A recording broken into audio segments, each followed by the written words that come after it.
Hello students, welcome to my YouTube channel Vidhi classes. आज के इस वीडियो में हम एनएएस 2021 की तैयारी हेतु क्लास 8 के लिए मॉक टेस्ट सेकंड के प्रश्नों को सॉल्व करेंगे। प्रश्नों की कुल संख्या है 60, समय 2 घंटे, प्रति प्रश्न लगभग 2 मिनट का समय दिया गया है। फिर यहाँ पर जानकारी भरनी है। विद्यार्थी का नाम, शाला उपस्थिति, पंजीयन क्रमांक, शाला का नाम, विकास खंड और जिला। निर्देश है, निर्देशों को ध्यान पूर्वक पढ़ लेंगे। फिर इन प्रश्नों के जो उत्तर है एक OMR सीट पर देनी है हमें और सावधानी पूर्वक इन प्रश्नों के उत्तर गोला काला करके भरना है।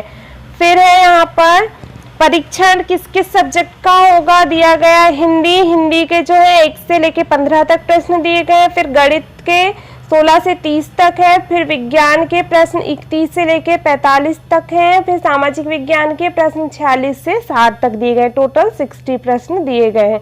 तो सबसे पहले इसमें देखेंगे हिंदी के 1 से 15 तक प्रश्न। निर्देश दिया गया प्राणियों के बारे में दी गई तालिका को पढ़कर प्रश्नों की सही उत्तर OMR सीट पर अंकित कीजिए। देखिए यहाँ पर एक टेबल तालिका दी गई है। इसमें दिया गया प्राणियों का नाम, लंबाइयां या ऊंचाइयां, वजन और भोजन। डायनासोर के बारे में कुछ दिया गया। डायनासोर का अर्थ बड़ी छिपकली होता है। आकार में इतने बड़े और शक्तिशाली थे कि उनके सामने आज के जमाने का कोई प्राणी मुकाबला नहीं कर सकता। फिर यहाँ पर इसकी लंबाई दी गई है 30 से 40 मीटर, वजन 28.3 से 58 मीट्रिक टन। शाकाहारी मांसाहारी टाइप का होता है। फिर नीली व्हेल, इसका शरीर लंबा और पतला होता है। संसार का सबसे भारी जीव है। इसका रंग प्रायः नीला होता है। 32 मीटर से अधिक इसकी ऊंचाई होती है। 173 मीट्रिक टन इसका वजन होता है और मांसाहारी होती है। और इसके बाद दिया गया सबसे अधिक जो वजन होता है वो नीली व्हेल का ही होता है। फिर हाथी भी संसार के बड़े प्राणियों में से एक है। अफ्रीकी हाथी एशियाई हाथी से बड़े होते हैं। अफ्रीकी हाथी की सूंड में 2 अंगुली नुमा संरचना होती है। इसकी ऊंचाई 2 मीटर से अधिक होती है और 6800 किलो तक इसका वजन होता है। यह शाकाहारी टाइप का होता है। फिर है फोर्थ मगरमच्छ खारे और मीठे पानी दोनों में पाए जाते हैं। खारे पानी का मगरमच्छ बड़े आकार का सरीसृप प्राणी होता है। इसकी ऊंचाई 6 मीटर तक होती है और वजन 600 से 1000 किलोग्राम तक होता है। यह मांसाहारी टाइप का होता है। फिर है नेक्स्ट शुतुरमुर्ग शुष्क मरुस्थलों में पाया जाने वाला एक विशाल पक्षी है। इसकी गर्दन और पैर लंबे होते हैं। यह उड़ नहीं सकता पर 70 किलोमीटर प्रति घंटे की गति से भाग सकता है। इसकी ऊंचाई होती है 2.8 मीटर से 3 मीटर तक और 63 से 140 किलोग्राम तक जो है इसका वजन होता है। यह सर्वाहारी टाइप का होता है, मतलब मांसाहारी और शाकाहारी दोनों होता है। तो अब इस तालिका से संबंधित प्रश्नों को हल करेंगे। प्रश्न नंबर 1 देखेंगे, वजन के आधार पर तालिका में दिए गए प्राणियों का सही घटनाक्रम क्या है। तो देखिए इस क्वेश्चन का राइट आंसर हो जाएगा ऑप्शन नंबर सी। सबसे ज्यादा वजन नीली व्हेल का है, फिर डायनासोर का, फिर हाथी, फिर मगरमच्छ और शुतुरमुर्ग। अब देखेंगे अगला प्रश्न, प्रश्न नंबर 2, केवल शाकाहार पर जीवित रहने वाला प्राणी कौन सा है। तो देखिए यहाँ पर केवल शाकाहार पर रहने वाला है हाथी। ऑप्शन नंबर क्या हो जाएगा, बी जो होगा राइट हो जाएगा हाथी। अब देखेंगे नेक्स्ट क्वेश्चन, तालिका के अनुसार वजन की दृष्टि से सबसे अधिक और सबसे कम भारी प्राणी कौन सा है। तो सबसे अधिक वजन जो है किसका दिया गया है, नीली व्हेल का। और सबसे कम वजन तो दिया गया है। इस क्वेश्चन का राइट आंसर हो जाएगा ऑप्शन नंबर सी। सबसे अधिक वजन जो होगा नीली व्हेल का हो जाएगा और सबसे कम वजन शुतुरमुर्ग का। देखिए तालिका में हम देखते हैं, देखिए सबसे अधिक जो 173 मीट्रिक टन है नीली व्हेल का और सबसे कम जो है 63 से 140 किलोग्राम ये दिया गया शुतुरमुर्ग का। तो ऑप्शन नंबर सी जो होगा क्वेश्चन नंबर 3 का राइट आंसर हो जाएगा। अब देखेंगे अगला प्रश्न, प्रश्न नंबर 4, तालिका में दिए गए प्राणियों में जलचर प्राणी कौन से हैं। जलचर प्राणी मतलब जो जल में रहते हैं। तो नीली व्हेल और मगरमच्छ जो है वो जल में रहते हैं। अब देखेंगे अगला प्रश्न, निम्नलिखित शब्दों में से कौन सा शब्द हिंदी भाषा का है। तो कौन सा शब्द हिंदी भाषा का, ऑप्शन नंबर सी जो होगा राइट हो जाएगा हाथी। हाथी जो है वह हिंदी भाषा का शब्द है। अब अगला दिया गया है, निर्देश सूचना पढ़कर नीचे लिखे प्रश्नों के सही उत्तर OMR सीट पर अंकित कीजिए। तो पहले सूचना को पढ़ लेते हैं। ग्राम पंचायत भवन, ग्राम पंचायत समनापुर, तहसील पिपरिया, जिला होशंगाबाद, सूचना नेत्र परीक्षण शिविर का आयोजन। आप सभी को अत्यंत हर्ष के साथ सूचित किया जाता है कि 2 अक्टूबर गांधी जी की जयंती के अवसर पर ग्राम पंचायत भवन में निःशुल्क नेत्र परीक्षण शिविर का आयोजन किया जा रहा है। नेत्र परीक्षण जय प्रकाश अस्पताल भोपाल के डॉक्टरों के द्वारा किया जाएगा। नेत्र परीक्षण हेतु इच्छुक व्यक्ति 1 अक्टूबर 2020 तक ग्राम पंचायत सचिव के पास अपना पंजीयन करवा दें। यहाँ पर दिया गया नेत्र परीक्षण दिवस 2 अक्टूबर 2020 गांधी जयंती, समय प्रातः 8 बजे से शाम 5 बजे तक। आयोजन स्थल ग्राम पंचायत भवन, ग्राम पंचायत समनापुर, दिनांक 25 सितंबर 2020, स्थान समनापुर, मनोज कुमार सचिव ग्राम पंचायत समनापुर। तो ये सूचना जारी हुई थी। अब सूचना को पढ़ लिया हमने, अब इससे संबंधित प्रश्नों को हल करेंगे। प्रश्न नंबर 6 देखेंगे। सूचना में दिए गए शिविर के लिए कौन से व्यक्ति पंजीयन कराना चाहेंगे? तो इसमें दिया गया है आंख संबंधी समस्याओं से ग्रस्त व्यक्ति, मतलब नेत्र के लिए दिया गया है। नेत्र परीक्षण के लिए शिविर लगा है, इसलिए ऑप्शन नंबर सी जो होगा राइट हो जाएगा। अब देखेंगे नेक्स्ट क्वेश्चन, क्वेश्चन नंबर 7। शिविर का आयोजन क्यों किया गया है? तो क्यों किया गया है शिविर का आयोजन? लोगों की सेवा के लिए। ऑप्शन नंबर बी जो होगा राइट हो जाएगा। अब देखेंगे अगला प्रश्न, प्रश्न नंबर 8। नेत्र शिविर में आपकी भूमिका क्या हो सकती है? तो नेत्र शिविर में आप क्या करना चाहोगे? जांचकर्ता की कि आयोजनकर्ता की कि पंजीयनकर्ता की स्वयं सेवक की? तो स्वयं सेवक की हो सकती है।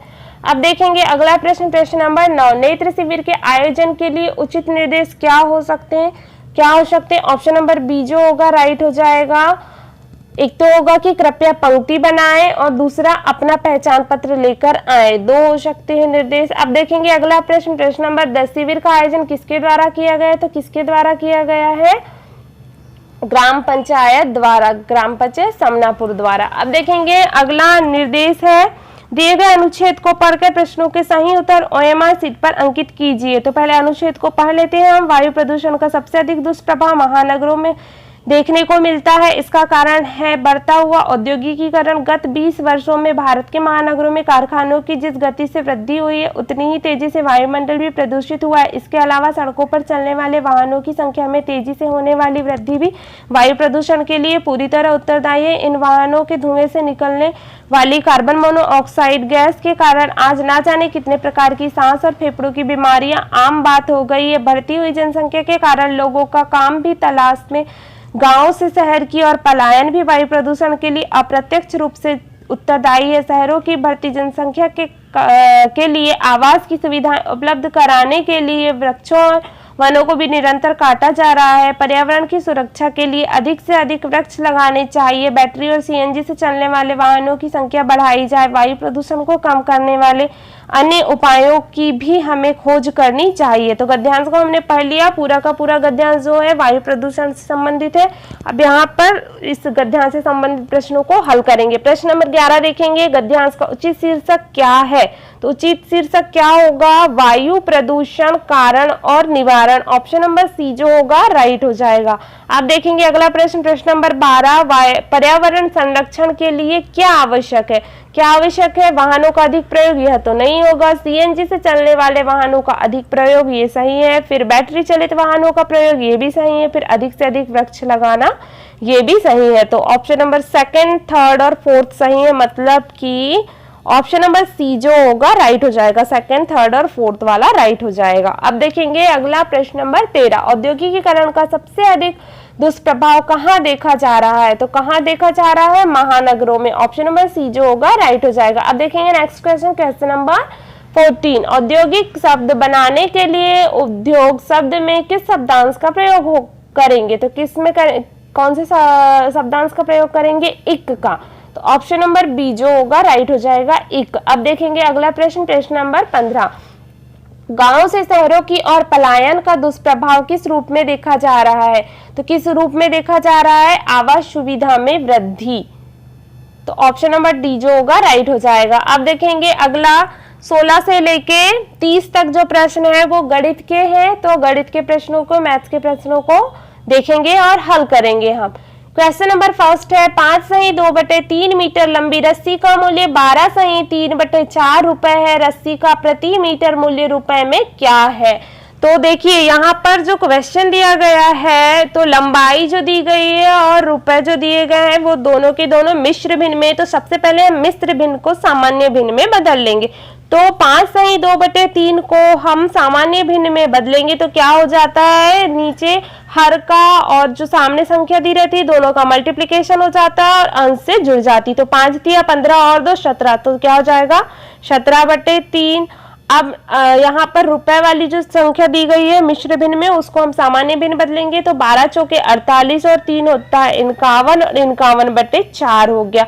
हमने अब सामान्य भिन्न में बदल लिया। क्या बोला है, रस्सी का प्रति मीटर मूल्य रुपए में क्या होगा, तो 1 मीटर रस्सी का मूल्य निकालना है। तो क्या करेंगे हम, जो 51/4 दिया गया है उसमें हम 17/3 का भाग दे देंगे तो हमें क्या निकल जाएगा, 1 मीटर रस्सी का मूल्य निकल जाएगा।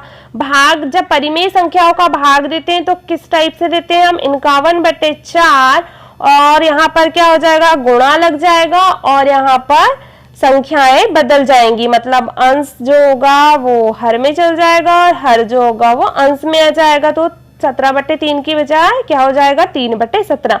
अब काट लेंगे हम, 17 एकम 17 दूनी 34 17 तिये 51, 17 से 3 बार कट गया।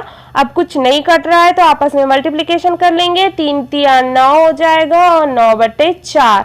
अब देखिए इसको भी हमें क्या करना पड़ेगा, आंसर को भी मिश्र भिन्न में लाना पड़ेगा। तो क्या करेंगे हम, 4 में भाग दे देंगे 9 का। तो देखिए 4 एकम 4, 4 दूनी 8, यहाँ पर क्या हो गया, घटाएंगे 1 बचेगा तो क्या हो जाएगा, 2 शही जो हमारा भागफल आता है उसको शही में लिखते हैं, 2 शही जो शेषफल आता है वो अंश में हो जाता है और जो भाजक होता है वो हर में आ जाता है। तो 2 शही 1/4 मतलब ऑप्शन नंबर ए जो होगा इस क्वेश्चन का राइट आंसर हो जाएगा। अब देखेंगे अगला प्रश्न, प्रश्न नंबर 17। यहाँ पे देखिए वर्ग अंतराल दिया गया है और एक साइड बारंबारता दी गई है। तो क्वेश्चन रीड कर लेते हैं। ऊपर दी गई तालिका में वर्ग अंतराल 250 से 300 की बारंबारता क्या है। तो देखिए यहाँ पर तालिका को ध्यान पूर्वक देखते हैं। 250 से 300, तो 250 से 300 की बारंबारता 143 दी गई है। तो ऑप्शन नंबर सी जो होगा राइट हो जाएगा 143। अब देखेंगे अगला प्रश्न, प्रश्न नंबर 18। देखिए यहाँ पर क्या दिया गया है, 10 की घात 100 का मान निम्न में से किसके समान है। तो देखिए घातांक के नियम में हम पढ़ते हैं कि जब आधार समान होते हैं तो घातें जुड़ जाती है, मतलब एक की घात अगर हम m मान ले और गुणा एक की घात n मान ले तो क्या हो जाएगा, एक की घात m प्लस n, ये जो है घातांक का नियम होता है। तो देखिए यहाँ पर कौन सा आ जाएगा, ऑप्शन नंबर बी जो होगा राइट हो जाएगा। यहाँ पर जो आधार दिया गया 10 दिया गया और घात क्या हो जाएगी 50 दी गई है, तो 50 और 50 को हम जोड़ देंगे तो क्या हो जाएगा, ये 10 की घात 100 हो जाएगी, मतलब कि ऑप्शन नंबर बी जो है राइट हो जाएगा। अब देखेंगे अगला प्रश्न, प्रश्न नंबर 19। बीजीय व्यंजक -x की पावर 4 y की पावर 6 में संख्यात्मक गुणांक है। तो किसी भी संख्या में जो क्या चर राशि होती है उसके सामने वाला जो भाग होता है, जो अंक होता है वो क्या होता है, गुणांक कहलाता है। तो देखिए यहाँ पर जो दिया गया है x के सामने कोई भी गुणात्मक संख्या नहीं है, इसलिए यहाँ पर क्या हो जाएगा, इसको 1 मान लेते हैं और साइन कौन सा है माइनस का, तो ऋण 1 जो हो जाएगा ऋण x की पावर 4 का गुणांक हो जाएगा, ऋण x की पावर 4 और y की पावर 6 का गुणांक हो जाएगा ऋण 1। अब देखेंगे अगला प्रश्न, प्रश्न नंबर 20। 10 लड़कियों की ऊंचाइयां सेंटीमीटर में मापी गई है, निम्नलिखित परिणाम प्राप्त हुए। देखिए यहाँ पर परिणाम दिए गए हैं, तो इनकी ऊंचाइयों का माध्य निम्न में से क्या होगा। तो माध्य निकालने के लिए क्या करते हैं कि सारी जो संख्याएं दी गई है उन्हें हम प्लस कर देते हैं। तो यहाँ पर हम सभी को प्लस कर देंगे, 135 धन 150 धन 139। यदि हम इन्हें सबको प्लस करें तो इसका प्लस मैंने करके रखा था, तो इसका प्लस हो जाएगा 1414 और क्या करते हैं, सबको प्लस करने के बाद, सभी आंकड़ों को प्लस करने के बाद जितने जो आंकड़े दिए रहते हैं उनकी संख्या का भाग दे देते हैं। तो यहाँ पर आंकड़े कितने दिए गए हैं, 10 है, तो हम 10 का भाग दे देंगे। तो क्या हो जाएगा 141, और यहाँ पर एक संख्या बाद दशमलव लग जाएगा, मतलब 141.4। ऑप्शन नंबर सी जो होगा राइट हो जाएगा। अब देखेंगे अगला प्रश्न, प्रश्न नंबर 21। निम्न परिमेय संख्याओं में से कौन सी परिमेय संख्या 2/3 और 3/5 के बीच स्थित है। तो क्या करना है, हमें इन दोनों के बीच की परिमेय संख्या बतानी है कि इन दोनों परिमेय संख्याओं के बीच की संख्या कौन सी है।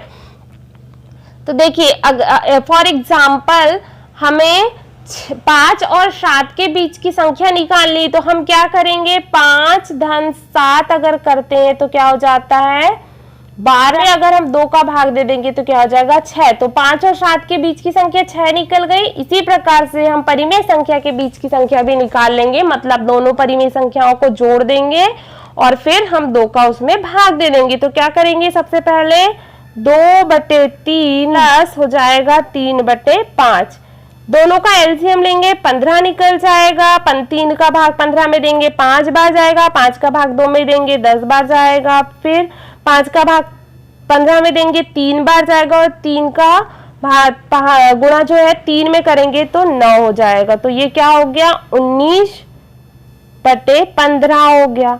अब इसमें हम 2 का भाग देंगे तो क्या हो जाएगा, 2 का जब भाग देंगे तो ये ऊपर जाएगा, तो ये हो जाएगा 19/15 गुणा 1/2 हो जाएगा, क्योंकि हम 2 का भाग दे रहे हैं मतलब 2/1 का भाग दे रहे हैं। और क्या होता है कि जब भाग के नीचे भाग रहता है तो ऊपर जाता है तो वो संख्याएं पलट जाती। तो क्या हो जाएगा 19 एकम 19 आपस में गुणा हो जाएगा और 15 दूनी 30, तो 19/30। ऑप्शन नंबर सी जो होगा राइट हो जाएगा, 19/30 जो होगा इस प्रश्न का राइट आंसर हो जाएगा। अब देखेंगे अगला प्रश्न, प्रश्न नंबर 22। संख्या 8472 व 6516 का योग निम्न में से किस अंक से विभाजित नहीं होगा। तो यहाँ पर देखेंगे सबसे पहले तो इन दोनों संख्याओं का हम योग कर लेंगे। 8472 में हम क्या करेंगे 6516 को प्लस कर लेंगे। तो देखिए यहाँ पर क्या हो जाएगा 6 और 2 8, फिर 7 और 1 8 हो जाएगा, 5 और 4 या 4 और 5 9 और 8 और 6 14, तो 14,988 हो गया। तो विभाज्यता के नियम चेक कर लेंगे हम। ऑप्शन नंबर ए जो होगा इस विभाज्यता का नियम का पालन करेगा, क्योंकि संख्याएं जो दी गई है लास्ट की संख्या वो सम संख्या है, तो 2 से विभाजित हो जाएगी। 3 में भी विभाजिता का नियम पालन कर रहा है, 3 से भी 4 से भी करेगा, लेकिन 5 से नहीं करेगा, क्योंकि 5 का विभाज्यता का नियम होता है कि जो इकाई का अंक हो वो 0 हो या 5 हो। तो यहाँ पर 0 भी नहीं है इकाई का अंक, 5 भी नहीं है, 8 है, इसलिए जो होगा डी ऑप्शन जो होगा राइट हो जाएगा। इससे जो होगी संख्या 14,988 5 से विभाजित नहीं होगी। देखेंगे नेक्स्ट क्वेश्चन, क्वेश्चन नंबर 23। किसी समांतर चतुर्भुज के आसन कोणों का अनुपात 3:2 है। इस समांतर चतुर्भुज के सभी कोणों की माप कितनी होगी। तो देखिए समांतर चतुर्भुज क्या होता है, ऐसा चतुर्भुज जिसके आमने सामने की भुजाएं क्या हो, बराबर हो। ये देखिए इस टाइप का जो चतुर्भुज होगा वो समांतर चतुर्भुज होगा। अब समांतर चतुर्भुज में आसन कोण किन्हें कहते हैं, तो आसन कोण क्या होते हैं, वैसे 2 कोण जिनकी एक भुजा क्या हो, उभयनिष्ठ हो और उनका शीर्ष भी एक ही हो। मतलब देखिए यहाँ पर समांतर चतुर्भुज में ये वाला कोण और ये वाला कोण जो होगा क्या होगा, आपस में आसन कोण होंगे। वैसे ये कोण और ये कोण जो होगा आसन कोण होंगे। तो यहाँ पर क्वेश्चन दिया गया किसी समांतर चतुर्भुज के आसन कोणों का योग, जैसे हमने ये और ये भी आसन कोण दिए गए हैं, तो हम यहाँ पर ये और ये कोण का अनुपात दिया गया है, ये इसका अनुपात 3 है और इसका अनुपात 2 दिया गया है। तो क्या है, इस समांतर चतुर्भुज के सभी कोणों की माप, हमें सभी कोण कितने अंश के हैं निकालना है। तो क्या करेंगे, हम दोनों आसन कोणों को अनुपात को प्लस कर देंगे, तो क्या हो जाएगा 3 और यहाँ पर 2 क्या हो जाएगा 5 हो जाएगा।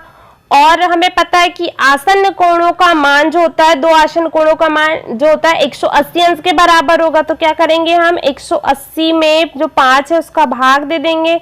कितनी बार जाएगा, 5 एकम 5, 5 10, 5 तिया 15 और यहाँ पर कितना बचा, 3 बचा, 30 हो गया, 5 छक्का 30 मतलब 36 आया। अब क्या करेंगे हम, ये जो 3 दिया गया है अनुपात में एक आसन कोणों का मान, उसमें क्या कर देंगे 36 का गुणा कर देंगे। तो 36 गुणा 3 कर देंगे तो याले कोण का मान निकल जाएगा। 6 3 18 की 8 हासिल का 1 3 तिया 9 और 1 10, 108 अंश। तो याले कोण का मान 108 अंश निकला। और यहाँ पर फिर हम 36 का गुणा इस 3 अनुपात वाले 2 से कर देंगे तो क्या हो जाएगा, 36 दूनी 72, 6 दूनी 12 की 2 हासिल का 1, 3 दूनी 6 और 1 7 मतलब 72 अंश इसका आया। और इसका कितना आया 108 अंश। अब समांतर चतुर्भुज का रूल होता है कि आमने सामने के कोण जो होते हैं वो बराबर होते हैं। मतलब ये 108 है तो ये भी 108 अंश हो जाएगा और ये 72 है तो ये वाला भी 72 हो जाएगा। तो क्या हो जाएगा 108 अंश। ऑप्शन नंबर ए जो होगा राइट हो जाएगा। 108 अंश, 72 अंश, 108 अंश और 72 अंश। ऑप्शन नंबर ए जो होगा राइट हो जाएगा। अब देखेंगे नेक्स्ट क्वेश्चन, क्वेश्चन नंबर 24। निम्नलिखित में से कौन सी संख्या 3/4 और 7/4 के बीच में है। तो देखिए यहाँ पर 2 दशमलव संख्या के बीच की संख्या हमें निकालना है। तो सबसे पहले क्या करेंगे, दोनों परिमेय संख्याओं को प्लस कर लेंगे। 3/4 धन 7/4 हो जाएगा। कितना हो जाएगा, ये एलसीएम लेंगे 4 निकल जाएगा और 3 में हम 7 को प्लस कर देंगे तो क्या निकल गया 10/4। 10/4 हो गई संख्या। अब 10/4 में क्या करेंगे, हम 2 का भाग दे देंगे। मतलब क्या हो जाएगा 1/2 का हम गुणा कर देंगे, भाग देंगे, ऊपर संख्या जाएगी और फिर संख्या क्या हो जाएगी पलट जाएगी। तो 2/1 का 1/2 हो जाएगा। यहाँ पर कट जाएगा, 2 पंचे 10 हो जाएगा। मतलब संख्या क्या आ गई हमारे पास 5/4 आ गया। लेकिन इसको हमको दशमलव के रूप में लाना पड़ेगा। मतलब 4 का भाग जो है हमको 5 में देना पड़ेगा। तो 4 एकम 4, यहाँ पर कितना बचा 1 बचा। फिर उतारेंगे दशमलव का 0, क्या हो जाएगा 4 एकम 4, 4 दूनी 8। यहाँ पर फिर कितना बचा 2 और 4 यहाँ 20 हो गया और 4 पंचे 20 मतलब कि 1 दशमलव और 20 से 20 क्या हो जाएगा घट के 0 हो जाएगा। तो 1.25। ऑप्शन नंबर डी जो होगा राइट हो जाएगा 1.25। अब देखेंगे अगला प्रश्न, प्रश्न नंबर 25। एक समद्वि बाहु त्रिभुज का आधार 4/3 सेंटीमीटर है, उसका परिमाप 62/15 सेंटीमीटर है। तो उनकी 2 बराबर भुजाओं की माप का योग क्या होगा। तो देखिए समद्वि बाहु त्रिभुज किसे कहते हैं, ऐसा त्रिभुज जिसकी आमने सामने की या 2 भुजाएं क्या हो बराबर हो। देखिए ये भुजा और ये भुजा बराबर है, समद्वि बाहु त्रिभुज है। और क्या बोला है आधार, ये जो नीचे वाला है ये आधार है, इसकी लंबाई दी गई है 4/3 सेंटीमीटर। और परिमाप मतलब होता है तीनों भुजाओं का योग। तो कितना दिया गया है 62/15। तो अब तीनों भुजाओं में से एक भुजा की लंबाई हमें दी गई है, 2 अज्ञात है और परिमाप दिया गया है। तो क्या करेंगे टोटल परिमाप में से जो एक आधार वाली जो भुजा दी गई है उसको हम माइनस कर देंगे। तो क्या हो जाएगा 62/15 माइनस हो जाएगा 4/3। यहाँ पर एलसीएम लेंगे, कितना आ जाएगा 15। अब 15 में क्या कर देंगे हम 15 का भाग देंगे, एक बार जाएगा, 1 का गुणा 62 में करेंगे 62 आएगा। ऋण 3 का भाग 15 में देंगे, 5 बार जाएगा और 5 का गुणा 4 से करेंगे तो 20 हो जाएगा। अब माइनस करेंगे तो कितना बच जाएगा, यहाँ पर 2 में से 0 जाएंगे तो 2 और 6 में से 2 जाएंगे 4 मतलब 42/15। देखिए तो ऑप्शन नंबर और क्या पूछा है, उसकी 2 भुजाओं की माप का योग। तो दोनों भुजाओं की माप पूछा है, अलग अलग नहीं पूछा है, दोनों का साथ में पूछा है। मतलब ऑप्शन नंबर डी जो होगा राइट हो जाएगा 42/15। अब देखिए अगला प्रश्न, प्रश्न नंबर 26। 20 की घात 30 निम्न में से किसके समान है। तो इससे पहले भी हमने इस टाइप का क्वेश्चन सॉल्व किया है। क्वेश्चन क्या, घातांक का नियम क्या कहता है कि जब आधार समान होते हैं तो घातें जुड़ जाती है। मतलब इस क्वेश्चन में ऑप्शन नंबर डी में जो है आधार समान है तो घातें जुड़ जाएंगी। मतलब क्या हो जाएगा यहाँ पर 15 और 15 क्या हो जाएगा 30। ऑप्शन नंबर डी जो होगा राइट हो जाएगा। अब देखेंगे next question, question number 27। Salma की आयु उसके पुत्र की आयु के 3 गुना से 20 वर्ष कम है। यदि पुत्र की आयु x वर्ष है तो सलमा की आयु को कैसे प्रदर्शित करेंगे? तो देखिए हमको सलमा की आयु निकालना है, सलमा की आयु प्रदर्शित करना है। तो सलमा बराबर क्या दिया गया है, उसकी पुत्र सलमा की आयु उसके पुत्र की आयु के 3 गुना से 2 कम है। तो पुत्र की आयु क्या है, x है, x का क्या हो जाएगा 3 गुना से 2 कम, मतलब 2 माइनस हो जाएगा। तो ऑप्शन नंबर बी 2x ऋण 2 जो होगा सलमा की आयु को प्रदर्शित करेगा। ऑप्शन नंबर बी जो होगा राइट हो जाएगा। अब देखेंगे अगला प्रश्न, प्रश्न नंबर 28। निम्न में से कौन सा विकल्प अधिक परिमाण की को प्रदर्शित करता है? तो अधिक परिणाम को कौन प्रदर्शित करते हैं? देखिए ये एक क्या है, संख्या रेखा है, नंबर लाइन है। तो इसमें जो होगा 0 के लेफ्ट साइड वाला जो होगा माइनस हो जाएगा। ये -1 अगर हम ले लें इससे, ये जो लेफ्ट वाला राइट वाला जो भाग होता है वो प्लस वाला होता है, यहाँ पर +1 आ जाएगा। जो राइट वाला भाग होता है वो +1 और प्लस साइड वाला, और जो लेफ्ट वाला पार्ट होता है नंबर लाइन में वो माइनस वाला होता है। तो देखिए यहाँ पर b/a दिया गया है। b/a मतलब 1 धन का 1 और ऋण का 1। इसको अगर सॉल्व करेंगे हम तो ये हो जाएगा 1 से 1 कट जाएगा और 0 आ जाएगा। तो ये क्या हो गया। अब नेक्स्ट को हम पहले का सॉल्व 0 आया। नेक्स्ट है b ऋण a दिया गया है। b की वैल्यू क्या है +1 और a की वैल्यू ऋण +1 दिया गया है, और a की वैल्यू क्या हो जाएगी ऋण, और a की वैल्यू हमने क्या माना है ऋण 1 माना है। इसको हम क्या करेंगे प्लस और ऋण ऋण का गुणा होगा तो धन हो जाएगा, +1 धन का क्या हो जाएगा 1, तो क्या हो जाएगा ये 2। तो दूसरे का b का आंसर 2 आया। अब तीसरा दिया गया है b + a दिया गया है, मतलब हो जाएगा धन का 1 और धन ऋण का 1। तो ये क्या हो जाएगा धन का 1 और धन ऋण का ऋण हो जाएगा, मतलब ये 0 हो गया। अब अगला दिया गया है AB, तो a का गुणा मतलब कि ऋण 1 का गुणा जो है किससे करेंगे, धन के 1 से करेंगे। तो क्या हो जाएगा 1 1 कम 1 और ये धन ऋण का ऋण हो जाएगा। तो सबसे अधिक जो मान आ रहा है 2 आ रहा है, मतलब अधिक परिणाम जो है b ऋण 1 से आ रहा है, b ऋण a से आ रहा है, मतलब ऑप्शन नंबर बी जो होगा राइट हो जाएगा। अब देखेंगे अगला प्रश्न, प्रश्न नंबर 29। एक 34 सेंटीमीटर लंबाई वाले पतले तार को मोड़कर एक आयत बनाया गया। यदि आयत की चौड़ाई यहाँ पर 8 दिया गया है, 8 सेंटीमीटर है, तब इसकी लंबाई क्या होगी? तो देखिए आयत में क्या होता है, आमने सामने की भुजा जो होती है बराबर होती है, मतलब चौड़ाई ये 8 है तो ये भी 8 हो जाएगा। तो 8 दूनी 16, टोटल है 34 में से अगर 16 क्या हो गई चौड़ाई हो गई, तो बाकी की जो निकलेगी वो लंबाई निकल जाएगी। माइनस कर देंगे, यहाँ पर 14 हो जाएगा, 14 में से 6 जाएंगे 8 बचेगा, यहाँ पर 2 में से 1 जाएंगे क्या हो जाएगा 1 बचेगा, 18 हो गया। तो 18 क्या हो गई लंबाई निकल गई, लेकिन हमको एक भुजा की लंबाई चाहिए, मतलब इसमें 2 का हम भाग दे देंगे तो क्या हो जाएगा 9 सेंटीमीटर।